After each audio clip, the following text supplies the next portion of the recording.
On est Pierre avec la France de la France Communication. Aujourd'hui, j'ai envie de vous parler des influenceurs. Parce que oui, tout le monde, on cherche toujours des raccourcis, on cherche toujours des trucs, des façons d'être plus efficace, de rejoindre plus facilement notre monde. Et un des raccourcis que les gens vont souvent penser, c'est de faire affaire à un influenceur. C'est-à-dire quelqu'un qui a déjà une grosse communauté, qui a une certaine réputation en ligne, qui va faire une publication ou des publications pour notre marque, pour notre entreprise, pour notre service. L'idée n'est pas mauvaise en soi. Par contre, la plupart du temps, les prix sont juste démesurés par rapport aux résultats réels. Même quelqu'un là, qui aurait 1 million de personnes qui le suit sur sa page Facebook, de faire une publication, est-ce que c'est vraiment ça? D'autant plus que ces gens-là en font beaucoup de publications. Est-ce que le fait de faire une publication qui parle de votre produit, de votre service, va vraiment vous emmener des centaines, des milliers de clients? Et malheureusement, la plupart du temps, c'est ce qu'il faudrait parce que ça peut coûter des milliers de dollars pour cette publication-là. Euh, Personnellement, je pense qu'on peut avoir beaucoup plus de résultats. Par exemple, une publicité, là, une publication pour 1500 $, ben, je pense qu'on peut, avec une campagne sur Facebook ou même une campagne de Google Ads, pour le même prix, même pour moins cher, obtenir de meilleurs résultats. Euh, Là où l'ambassadeur va être intéressant, c'est que oui, c'est quelqu'un qui a une crédibilité.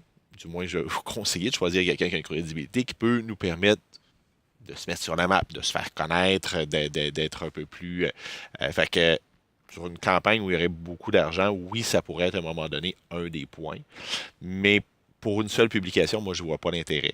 Là où ça devient intéressant, c'est si la personne devient une espèce de porte-parole.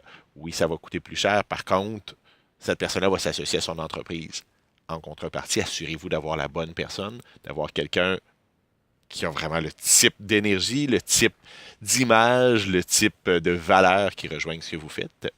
Et un petit truc, parce que souvent, ces influenceurs-là, malheureusement, prennent eux-mêmes des raccourcis et souvent vont venir gonfler artificiellement le nombre de personnes qui aiment leur page, soit en achetant des j'aime ou par d'autres méthodes.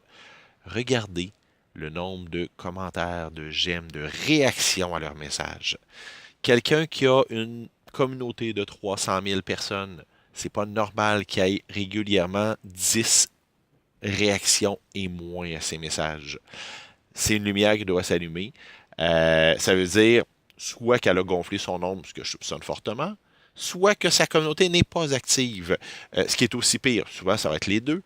Une communauté non active, ça veut dire que avec Facebook, tu vas peut-être juste toucher 10% de sa communauté sur une publication. Donc, le 300 000 devient rapidement un 30 000. Et si là-dedans, tu as plusieurs faux comptes, plusieurs gens inactifs, ben, ça se peut qu'au final, tu aies payé un gros prix pour peut-être toucher 3 000 personnes. Donc, à 1500 $ pour toucher 3 000 personnes, ça te revient quand même 50 sous de la personne qui a vu le message, pas qui a réagi. Tu es capable d'avoir les mêmes ratios pour le nombre de personnes qui ont cliqué sur ta pub sur Facebook et qui sont revenus sur ton site, donc avec qui tu peux faire vraiment quelque chose. Donc, pensez-y bien. Ça ne veut pas dire qu'il faut jamais travailler avec les influenceurs, ça ne veut pas dire qu'il n'y en a pas qui font de l'excellent travail, mais regardez, est-ce que le retour sur l'investissement est à la hauteur?